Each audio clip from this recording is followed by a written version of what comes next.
যিশু হচ্ছেন কি জীবনদাতা, কারণ জীবনদাতাই জীবন দিতে পারে, আর জীবনদাতা না থাকলে জীবন দিতে পারবে না। এইখানে তিনি আরেকটা বিষয় বলেছেন, সেটা হচ্ছে যিশু ছাড়া কেউ পিতার কাছে যেতে পারে, তাই না? যিশু ছাড়া পিতার কাছে কেউ যেতে পারে।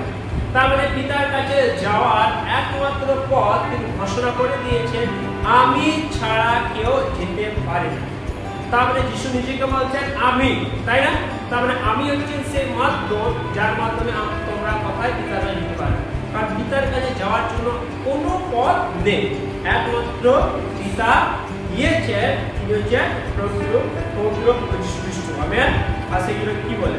কারণ আমাদের একটা বিষয় আছে, সেটা ভালো করে আমাদের বুঝতে হবে, কেন যিশু এই ঘোষণা করেছে, কেন দাবি করেছে। কারণ আমরা অনেকেই বলি সকল ধর্ম পিতার কাছে নিয়েছে, আমরা বলে থাকি হ্যাঁ সব ধর্ম আমাদেরকে কোথায় নিয়ে যায়, পিতার কাছে নিয়ে যায়। কিন্তু প্রভু যিশু সেটা বলে না, বাইবেল সেটা বলে না। বাইবেল একটাই বলে, যিশু ছাড়া পিতার কাছে আর কেউ কোনো পথ কোনো মাধ্যম নিয়ে যেতে পারে না। আমেন। বাইবেল পরিষ্কার করে বলেছে, এটা হচ্ছে সত্য।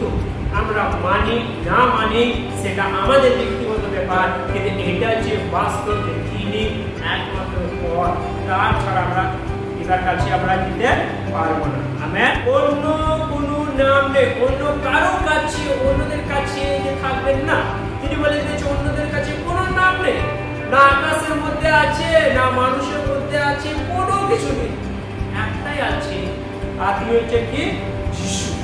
আর যিশুর কাছে সেই পথ, আর যিশু হচ্ছে সেই পথ, তিনি হচ্ছেন পরিত্রাণ, তার মাধ্যমে আমরা পরিত্রাণ কি করতে পারি, পেতে পারি। মানে যিশু নিজে ঘোষণা করে দিয়েছে। এখানে পিতর যখন যার শিষ্যরা ছিল তারা ডিক্লেয়ার করে দিয়েছে যে যিশু ছাড়া তোমরা পিতার কাছে যেতে পারবে না, বা পাপ থেকে তোমরা মুক্তি পেতে পারবে না। আকাশের মধ্যেও নেই, মানুষের মধ্যেও নেই, এবং কারো কাছেও নেই যে আমাদের কি দিতে পারে, পরিত্রাণ দিতে পারে। সেই জন্য যিশু শুধুমাত্র মুক্তির পথ। আমেন। যিশু কি একমাত্র কি মুক্তির পথ, আর সেটা তিনি বলে দিয়েছেন।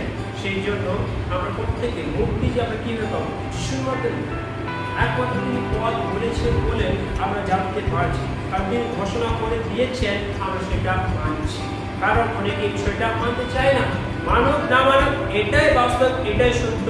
কারণ আমরা যদি তাকে বিশ্বাস না করি, তাহলে আমরা কোথায় যেতে পারবো না, ঈশ্বরের কাছে যেতে পারবো না।